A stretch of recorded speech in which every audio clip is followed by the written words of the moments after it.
Sekitar ada 70-an, 30-nya kami tutup karena pandemi.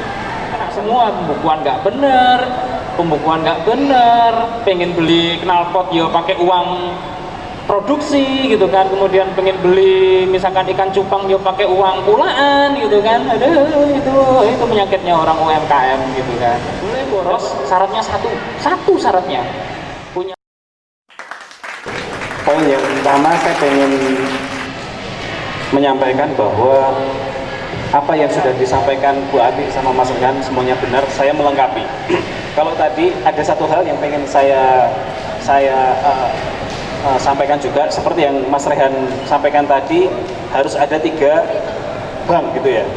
Nah, harus ada 3 bank, itu sangat luar biasa banget. Nah, kalau yang saya lakukan itu saya malah, kalau bank itu mungkin bisa hampir 15 ATM saya pegang gitu, 15 ATM, karena ada untuk bagian operasional ada sendiri, kemudian penerimaan uang masuk itu saya ada 4 ATM sendiri gitu. Nah, enaknya itu satu bank itu, contoh Mandiri lah, sebut saja Mandiri saja itu saya punya sekitar 5 nomor rekening gitu. Nah, itu sebenarnya kalau kita pakai M-Banking itu enak, itu rekening ini untuk uang masuk, rekening ini untuk uang keluar, rekening ini untuk uang operasional apalah, maunya kayak gitu. Itu enak juga itu. Jadi kalau BNI, BRI, BCA slide ke satu-satu yang lainnya kan ada ininya atau ada fee adminnya. Nah, kalau sama-sama Mandiri punya 4 rekening Mandiri, tinggal itu akan jauh lebih. Oke, ini udah keluar Mas materi dari Mas Doni? Di slideshow aja. Oh, slideshow aja. Nah, di slideshow aja. Kalau di slideshow nanti muter sendiri tuh Mas. Nah, pokoknya ini dari mulai awal lah. Jadi kami di Apriliantas itu produksinya tas dari 2012, dari mulai saya masih kuliah dan aktif untuk ngadain acara seminar di kampus, dan akhirnya saya jadiin usaha sekalian, dan alhamdulillah sampai sekarang luar biasa. Nah, pentingnya laporan keuangan itu kayak sekarang nih ya, di 2020 ya, terus terang omset yang kami terima itu 30% dari omset pandemi. Kenapa kok? Ya 30% Mas, ngeri banget ya, karena yang dulunya offline sekarang online pakainya. Nah itu pakainya, jadi itu. Tapi alhamdulillah, tadi saya sempat ngecek bahwa yang membuat Apriliantas itu tetap bisa berjalan itu ini ya, Apriliantas itu bisa berjalan, kita repeat ordernya mencapai hampir 60% repeat order, dan alhamdulillah itu luar biasa banget, yang bisa membuat kami masih tetap bisa bertahan sampai saat ini. Nah, kalau ngomongin keuangan, saya mulai dari 2012 dan murni menerapkan laporan keuangan itu di 2015. Nah, di 2015 itu ada satu hal yang paling membuat saya itu arep hire wong keuangan kok enggak ya, arep hire orang keuangan enggak ya, perasaannya enggak enak. Kenapa? Karena awal dulu setiap bulan pegang ratusan juta gitu ya, pegang duit muter itu ratusan juta, dan saya bisa bebas untuk menggunakannya dengan sesuka hati saya gitu, arep tuku ya saya Mas Ren tadi ya, toko cupang toko ya, apapun beli bisa gitu kan. Tapi saya tuh mikir, ini kalau saya hire uang keuangan, nanti saya nggak bebas lagi loh.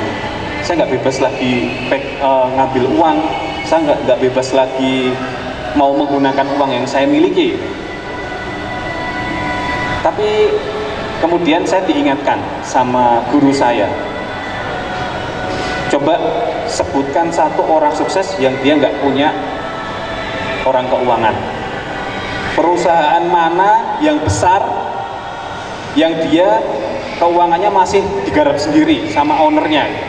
Waduh, habis itu saya mikir lagi, ini mau dibawa kemana ini? Kalau dari awal harus saya yang pegang terus, berarti saya nggak akan besar-besar nih. Makanya udahlah, saya ambil orang keuangan dari mulai 2015. Dari mulai 2015 saya sudah ya alhamdulillah sudah rutin dalam pencatatan keuangan.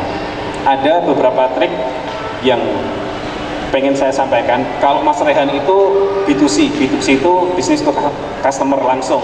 Kalau saya B2B, saya jualnya itu customer saya itu dinas, perusahaan, baik itu Pertamina, kemudian OJK, Bank Indonesia, pokoknya perusahaan-perusahaan seperti itu. Jadi B2B. Nah, kalau B2C enak, bayar cash, Mas tuku coklas, utang ya Mas, kalau itu Mas Radika itu Mas ya kan. Kalau kita enggak, kalau kita kan produsen gitu, kita produsen, kita produsen. Nah, biasanya produsen itu kita harus modal duluan, bener kan ya? Kita harus modal duluan.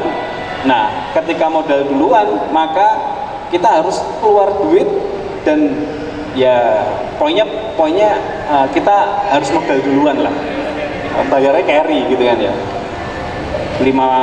Bisa beberapa bulan, bisa beberapa hari, bisa beberapa minggu. Nah, pentingnya laporan keuangan itu kalau 1 bulan 1 orderan kita bisa ngerti nih, oh bapak kayak belum bayar, bapak kayak piutangnya belum dibayarkan gitu ya. Kita masih punya piutang sama bapak itu.